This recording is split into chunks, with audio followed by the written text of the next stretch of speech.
Uma das questões mais importantes, se tratando de estratégia, é você definir em que indústria a sua empresa está.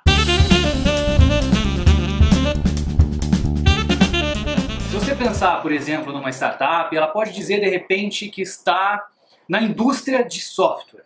Mas se você for pensar um pouquinho mais além, de repente ela pode estar na indústria de software de gestão de projetos. E de repente, se você for um pouco mais além, ela pode estar na indústria de software de gestão de projetos para pequenas e médias empresas, por exemplo. Então, é totalmente diferente quando você entende a indústria, você entender quais são as barreiras de entrada daquela indústria, como aquela indústria funciona e aí sim como você se posiciona naquela indústria específica.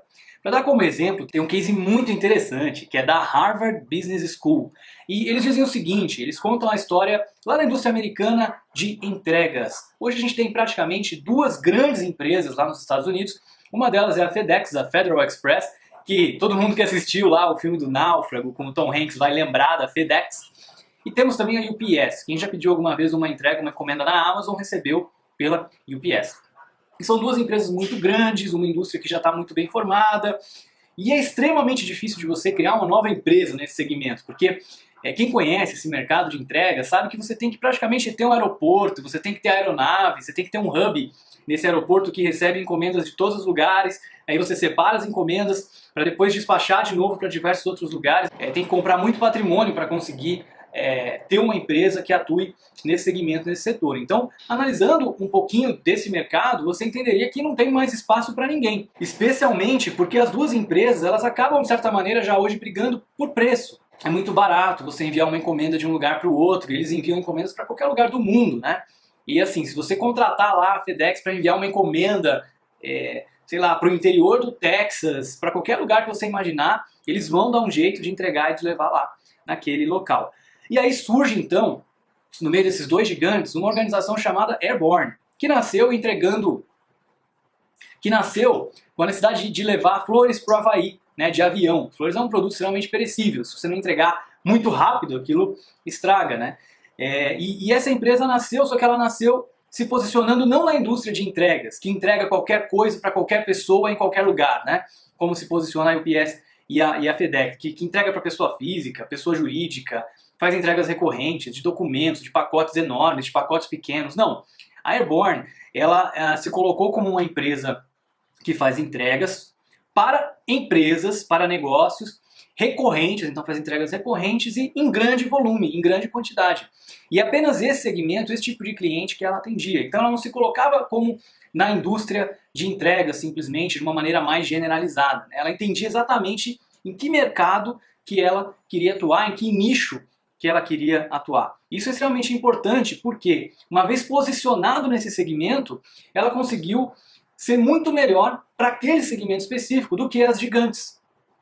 Por quê?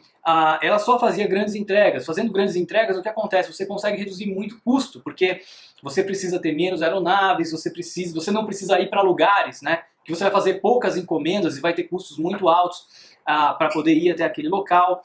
Eles só faziam entregas em grandes metrópoles, então se você quisesse mandar uma encomenda de repente de Pittsburgh para New York, de Las Vegas para Los Angeles, você ia conseguir, mas você não ia conseguir mandar uma entrega de Nova York lá para uma cidadezinha pequenininha no interior do Texas de 5 mil habitantes. Você consegue criar um produto diferencial e consegue até competir nesses mercados em que a gente imagina que já não tem mais espaço, porque tem grandes gigantes com preços muito baixos e com capitais muito maiores do que a gente conseguiria alcançar empreendendo. Então fica essa reflexão para você, para pensar um pouco nisso, em que indústria você está, né? A gente na Bluesoft fez bastante esse exercício também, né? Então a gente se considera como uma empresa que está na indústria de software de gestão para supermercados de médio e grande porte. Então foi assim que a gente se posicionou por muito tempo. Isso ajudou a gente a entender aonde a gente conseguia ser bom, aonde a gente conseguiria ser melhor do que qualquer outra empresa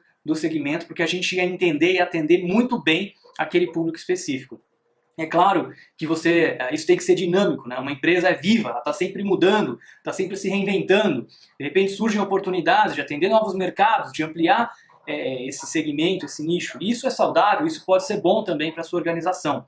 Mas é importante que você entenda onde você se encontra hoje e qual exatamente a indústria que a sua empresa está e que ela pode atuar sendo melhor do que ninguém. Espero que você tenha gostado desse bate-papo, dessa historinha sobre a Airborne. Eu vou deixar o link para você aqui do case, caso você queira ler, caso você queira aprender um pouco mais. Só por curiosidade, essa empresa, depois de alguns anos, foi comprada pela DHL, que é uma empresa aí famosíssima, né? Todo mundo conhece, de logística multinacional. Então, uma história bem interessante que pode fazer a gente refletir que dá sim para a gente competir, mesmo nos mercados que tem grandes, gigantes, se a gente souber como se colocar dentro da indústria, escolhendo um nicho específico, escolhendo um segmento do mercado específico que você pode atender melhor do que ninguém, escolhendo um jogo diferente do que os outros estão jogando, né? Não só escolher um mercado, mas em como se posicionar naquele mercado, mas também pensar em quais as restrições que você pode colocar, para quem você tem que dizer não, para que você consiga atender alguém muito bem. Não dá para ser tudo para todo mundo, né? Esse é o erro que muitos empreendedores acabam cometendo, mesmo startups, mesmo pessoas aí que estão começando a empreender agora e muitas vezes acabam ignorando esse tipo de dica que é muito importante na hora de definir a sua estratégia. Espero que você tenha gostado desse bate-papo. Deixa o seu comentário aqui, fala o que você achou, eu vou responder. Não esquece também de deixar o seu like no vídeo ou dislike se você não gostou. É bom porque eu tenho feedback para poder melhorar também nos próximos vídeos. E se você estiver ouvindo o podcast no iTunes, entra lá, deixa também o seu review do podcast. Muito obrigado e até o próximo episódio.